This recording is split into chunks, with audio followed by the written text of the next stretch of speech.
ভাঙনে বিলীন হয়ে গিয়েছে সীমান্ত শহর জয়গার এই ছোট মেচি অবস্থিত প্রায় 20টিরও বেশি বাড়ি। চিন্তায় রাতের ঘুম উড়েছে এই এলাকার বাসিন্দাদের। প্রায় 2 থেকে 3 বছর ধরে কিন্তু এই সমস্যার সম্মুখীন হচ্ছেন এলাকার বাসিন্দারা। এখনো পর্যন্ত একাধিক বাসিন্দা কিন্তু ভিটেমাটি হারা হয়েছেন, তাদের বাড়ি এই তোর্ষা নদী, খরস্রোতা তোর্ষা নদীর জলে কিন্তু বিলীন হয়ে গিয়েছে। তবে অভিযোগ, প্রশাসনের তরফে এখনও কোনো ব্যবস্থা নেওয়া হয়নি, এখনও ভাঙন রোধে কোনো ব্যবস্থা নেয়নি প্রশাসন। ফলে এক প্রকার কিন্তু আতঙ্কে রয়েছেন এলাকাবাসী। আর বৃষ্টিতেই বেড়েছে তোর্ষা নদীর জলও, ফলে ফের ভিটেমাটি হারা হওয়ার আশঙ্কা করছেন এই ছোট মেচি অবস্থিত একাধিক বাসিন্দারা। কবে এই সমস্যা দূর হবে সেই দিকে কিন্তু তাকিয়ে সীমান্ত শহরের এই গ্রামের বাসিন্দারা।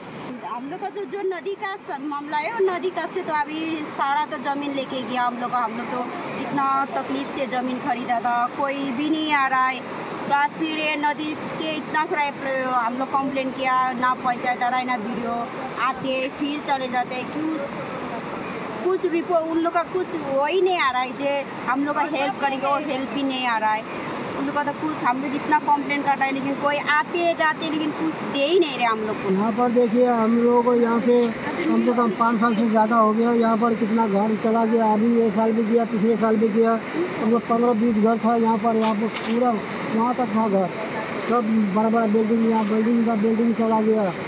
उनका देखने वाला कोई नहीं है, जो आता है देख के चला जाता है, हाँ कर देगा बोल के। यहाँ से जाने बाद में कोई नाम निशान नहीं मिलता है। हम लोग को क्या करेगा, हम किसके पास जाएगा?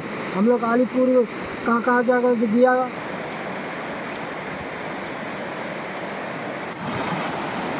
আমার শহর জয়গা থেকে সৌম্যদীপ সেনের রিপোর্ট, কলকাতা টিভি।